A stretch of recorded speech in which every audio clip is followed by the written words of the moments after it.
to another episode of Neat Bourbon. My name's Tanner, and today we've got the 2023 Woodford Batch Proof coming in at 124.7. So, really excited to have this one. I honestly wanted to get a few videos under my belt because I didn't want to absolutely bomb this because I wanted it to be a fresh crack. Haven't had this bottle before. It was just released. I was able to have the 2022 offering. I think it was like 118.7 proof or 118.3, something like that. I've had that at a bar, loved it. So really excited to get my hands on this. I was able to procure one from New York. I was up there last weekend, and I don't know, did a fair amount of looking around, and finally was able to find one of these. Got it for 149, so super excited to have it.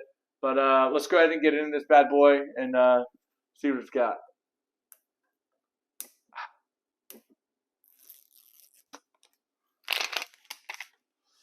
So the cool thing about this release, probably why it's looked hunted for a little bit more than the others. I know. So this is the Masters Collection. They usually have been doing, some really unique releases. They just did like a barrel entry proof. Last year they had like the 5 stouts and mash, which got absolutely atrocious reviews. Didn't have that one.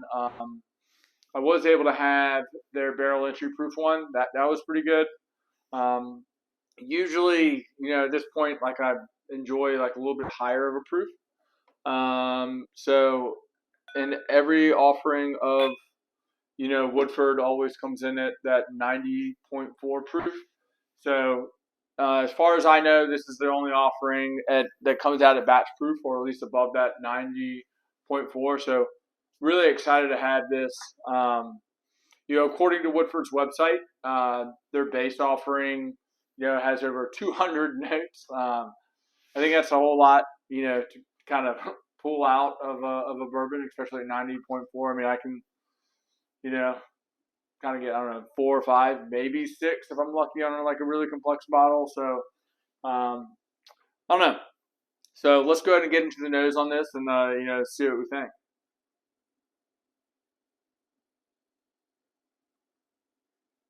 So now this is non-age stated, so, we're not exactly sure. We do know that Woodford does that heat. They do heat cycle their warehouse, and this is a combination of a column still and a pot still, so it's supposed to be able to produce some really complex bourbon. So we'll see.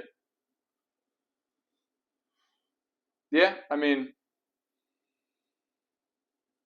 kind of get a little ethanol on the nose. I mean, it is a fresh crack.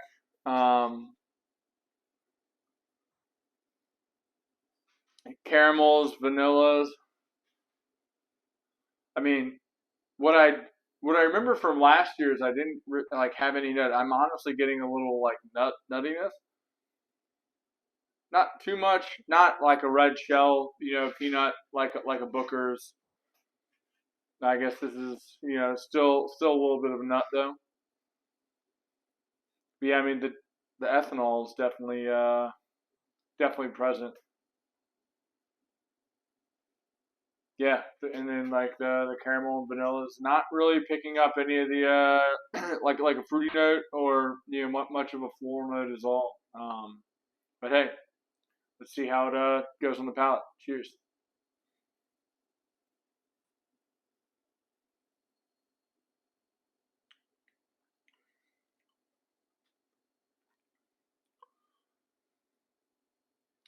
Yeah, I mean, that's pretty good.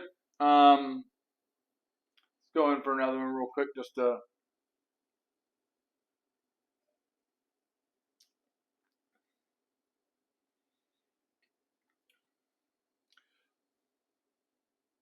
Yeah, it definitely has like an oaky profile. A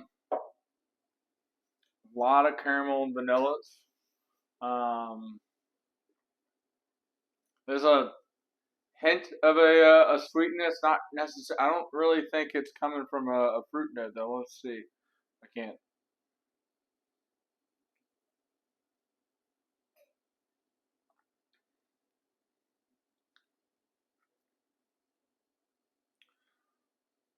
Yeah, definitely getting like the barrel char, some oak.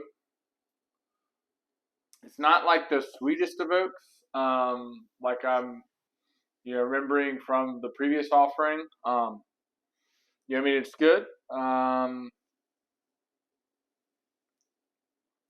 It does kind of dry out a little bit, on the back of the palate, but not too bad. Does have a decent finish, still going. Man,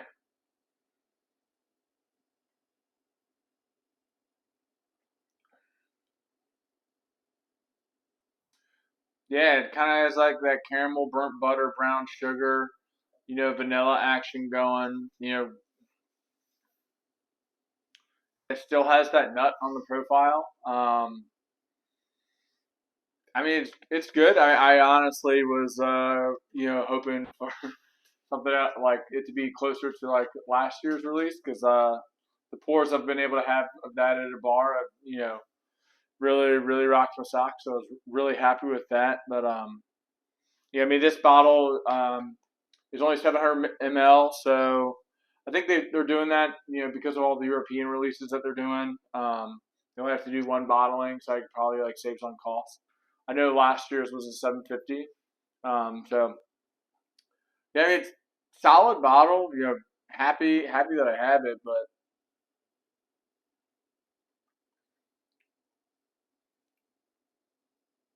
yeah, it's just not incredibly open. I mean, incredibly complex. Like I'm that like peanut is kind of like hard for me to get past right now. It's like a caramel peanut with some like burnt butter action going on. But yeah, don't don't give me too much grief about my shirt's a little wrinkly. It is clean though. It's a little wrinkly. Might need to iron it for the next one. Um, yeah, I mean, I don't know for how hard I looked for this. Spending 150 bucks on it. This is my favorite bottle design, so like really happy to have it on my bar.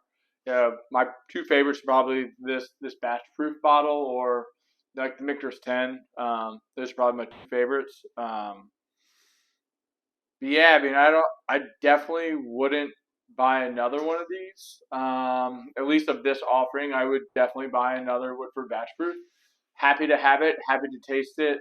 Hopefully, the bottle opens up a little bit more, and some of that peanut profile kind of dies down.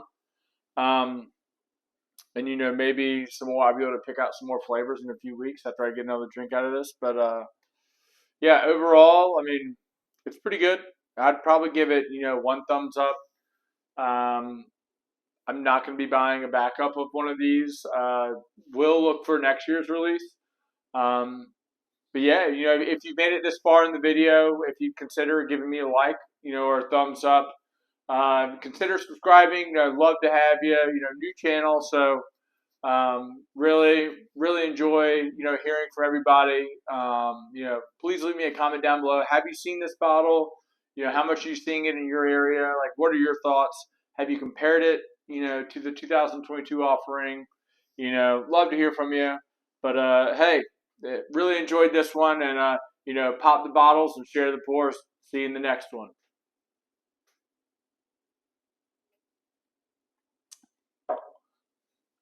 Ah, a little bit more of that fruit, but just really thought,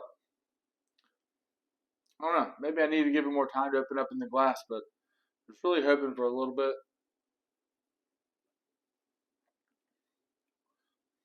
Yeah, a little bit more, I guess. I don't know. Hey, see you in the next one.